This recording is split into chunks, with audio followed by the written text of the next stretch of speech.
Yes, Mooney. Yes. Well, hello there and welcome to Just a Damn Minute. This video's late because I'm lazy. So you can see it's really Christmassy here behind me. I'm sitting next to our Christmas tree. I thought I'd take it outside of the normal studio and, make it interesting. I think the lighting's bad. It's, coming up on Christmas. I'm pretty excited about it. Christmas in our house is sort of a big deal. My girlfriend gets super excited. We argue every year about how early to put up the Christmas tree. My position is that at no point in November should we be celebrating or decorating the house with Christmas stuff. Her position is, as soon as Remembrance Day is over, it's time for Christmas. Which one of us is right? Who can say? I can. I'm right. I thought it'd be interesting to set an unusual goal for myself. Dream big this Christmas. Imagine I have $1 million to spend on myself for Christmas. What might my Christmas list look like? Let's count down from $1 million. Throw it up on the board. $1 million, Canadian dollars, worth of Christmas gifts. We'll start with something simple. I'm a big fan of Star Wars Lego. So certainly I need to get an A-Wing Starfighter, a B-Wing Starfighter. I already have the TIE Fighter and the X-Wing, so I'm good there. Next up, I'd want the Millennium Falcon because the Millennium Falcon is the shit. Next up, I think I'd get a Sandcrawler because those Jawas are adorable. And their vessel is expensive. Of course, I'd be remiss if I did not purchase a Lego R2-D2 because that's ballin', and it only costs 500 Canadian dollars.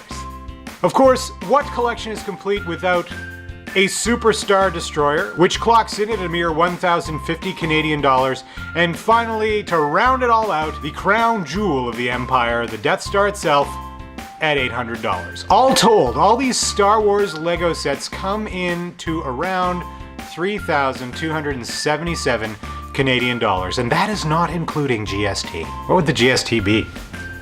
Hang on. I don't think $16,385 is correct. $164, but we're not including GST in this because for some reason, in this particular Christmas, I'm exempt from paying it. Next up, I've always wanted a quadcopter drone that I could mount my GoPro to, and those things clock in at about $600, and that doesn't include the GoPro. I've already got one of those, I don't need to buy one of them. We have a cat, she's very messy, she sheds, but she tracks stuff all over the apartment, so we need one of those Roombas for pets, and that would cost $740 Canadian. And when they're out, I wouldn't mind getting one of the Apple Watches, and those should cost around $400 Canadian. We've got a decent home theater system, but I think if we really wanted to pimp it out, like say, as the bridge of the original Starship Enterprise, I think that would be pretty cool. Someone's already done this. It took them 2 years to build it, and it clocked in at $15,000 American, which in Canadian dollars is $17,195, which so far brings the total spend to $22,211.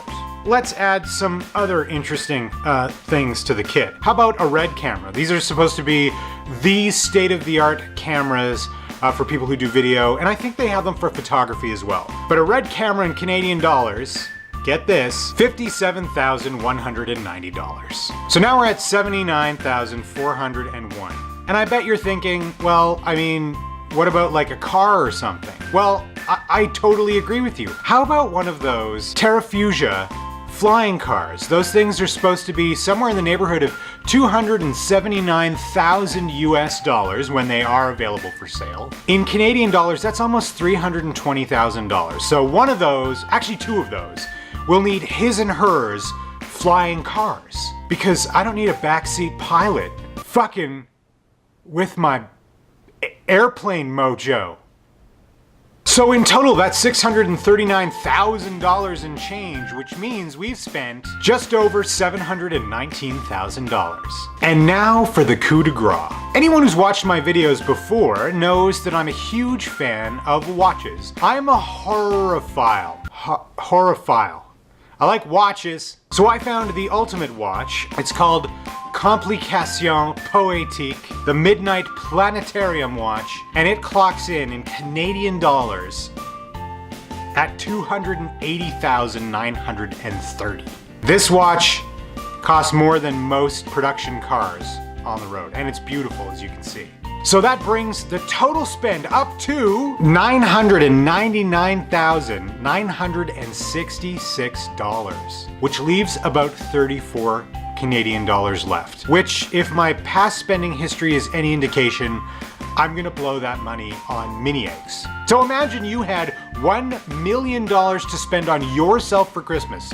What would you do? Would you buy one big thing, or would you buy many small things, or like a jetpack or something? Think very carefully about this and leave a message down in the comments letting me know. Really exciting news coming up. I'm working on a project with my dear friends Andrea Bessa, who you've seen me in her videos doing the ukulele thing, and a fellow named Trent Wilkie, who is a fabulously funny writer and actor. And in January, we're launching a project together. Here's a little preview for you. This is the three of us doing our thing. And we're doing some shooting for it this weekend with a bunch of friends that are helping us out. And we're really excited to launch it for you. That's all I'm gonna tell you. Just stay tuned in the new year, and in the meantime, I'll see you next week. Thanks for watching.